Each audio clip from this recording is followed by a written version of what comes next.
When I heard there was a new movie called Cocaine Bear, I thought, finally, Billy Eichner is giving us the gay comedy we actually want to see. Avatar: The Way of Water has made over $2 billion at the box office. The film's lead actor, Sam Worthington, says he now cannot walk down the street without being stopped by those teens holding clipboards for Doctors Without Borders and by virtually nobody else. Filmmaker Ruben Östlund says that should he win for Best Picture, he plans to celebrate a victory for Triangle of Sadness with several Circles of Ecstasy. Film critic Richard Roeper raves, "I find women talking to be incredibly arousing.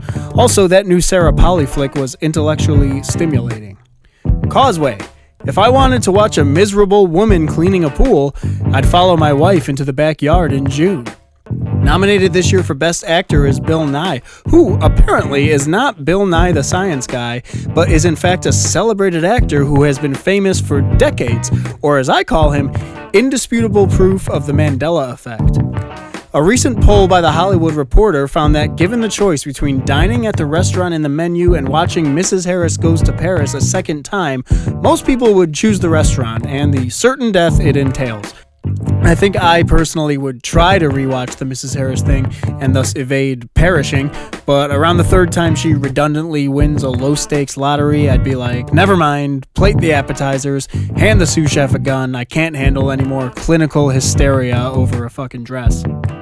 In the recent remake of All Quiet on the Western Front, up-and-coming German actor Albrecht Schuck played the role of Stanislaus Kat Kaczynski, made famous in an earlier iteration by Ernest Borgnine. When asked how it felt to be cast in the Borgnine role, Schuck said, "I wish you hadn't brought that up." Guillermo del Toro's Pinocchio took 940 days to shoot and 5 minutes to put me to sleep. In remaking this classic children's tale, Del Toro decided to remove the adorable kitten and goldfish duo. In their place, Benito Mussolini. Now, I'm no John Lasseter, but I doubt there's much market research that demonstrates the appetites of child audiences for famously violent fascist dictator Benito Mussolini. I'd been wondering for a while where Brendan Fraser had been. Last year, I found out that Pinocchio and I were asking two different questions that had the same answer. He's in The Whale!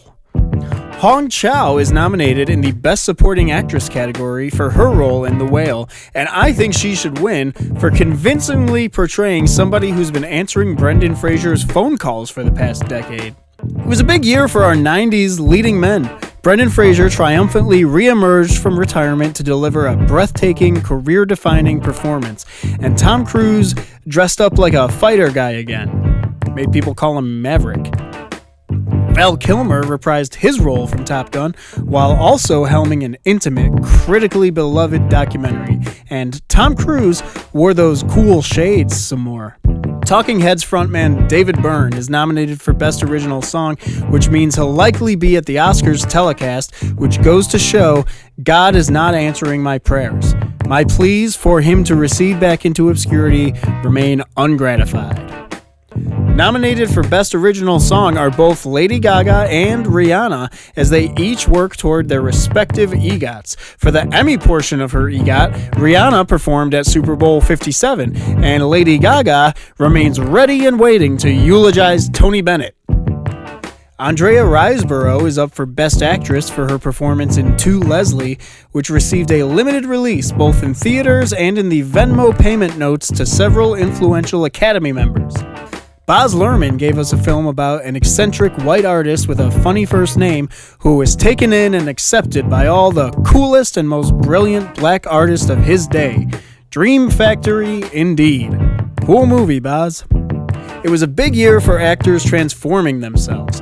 Ana de Armas became Marilyn Monroe. Austin Butler became Elvis. Alec Baldwin became a lunatic who shoots people dead. It was a big year for Hollywood transformations. Judd Hirsch might win an award for being in The Fabelmans for 8 minutes. Where's my prize for sitting through the whole thing? Fabelmans. That was an examination of what happens when a filmmaker turns the lens inwards and reveals that all along he had been a perfectly nice, smart guy whose conflicts all arose from his flawed family. Also, we learned that he got laid when he was in high school. Might have smoked a doobie with the popular guy. Eye-opening stuff. Tar was a film that challenged conventional wisdom with its unwavering insistence upon the premise that orchestras can be interesting. You know, I remember when a Blanchette was not the surname of one of our finest actors, but a term for a Golden Girls understudy. A Blanchette. Different times. The film, she said, involved differing levels of involvement from its real-life subjects. Rose McGowan chose not to participate, Gwyneth Paltrow appeared only via her voice, and Ashley Judd offered to do gaffer work off the books.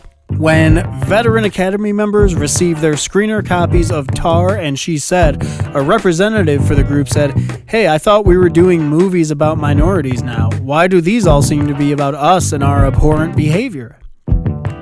When asked why they still define their award categories in gender binary terms, representatives for the Academy of Motion Picture Sciences said, "We just learned that black people have been making movies this whole time. You want us to understand what now?"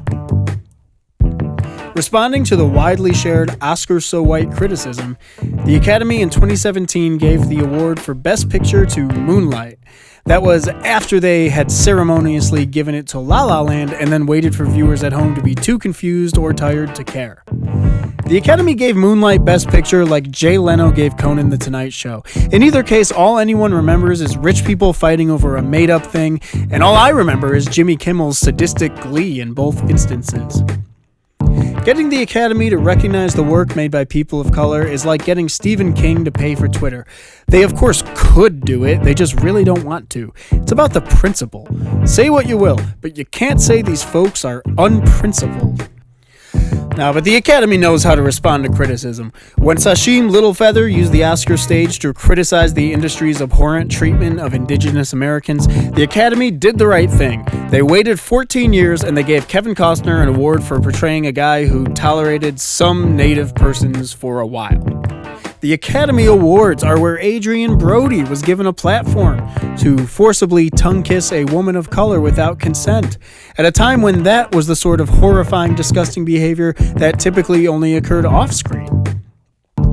Chris Rock was asked to host the Oscars this year, but he declined, saying he planned to watch the awards at home and not get smacked in the face by a tall, crazy person.